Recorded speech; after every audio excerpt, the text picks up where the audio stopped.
কোরআনকে সম্মান করে দুনিয়ার বুকে মর্যাদা তারা পেয়েছিলেন। আর আজকে কোরআনকে না মেনে কোরআন থেকে দূরে সরে গিয়ে মানুষেরা আজ চরমভাবে জিল্লতির মধ্যে পড়ে গিয়েছে। কাজী আল্লাহ রাব্বুল আলামিনের নবী কিয়ামতের দিন মামলা দায়ের করবেন, বড় মুশকিল হয়ে যাবে মুসলমানদের জন্য, বিপদে পড়ে যেতে হবে।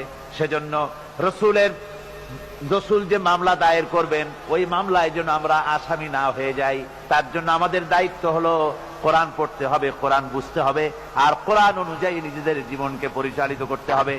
যারা এই কোরআনকে মানবে না, কোরআনের ফয়সালা অনুযায়ী জীবনের ফয়সালা করবে না, তাদের সম্পর্কে আল্লাহ পাক বলেছেন ওয়ামান লাম ইয়াহকুম বিমা আনজালাল্লাহু ফাউলাইকা হুমুজ জালিমুন।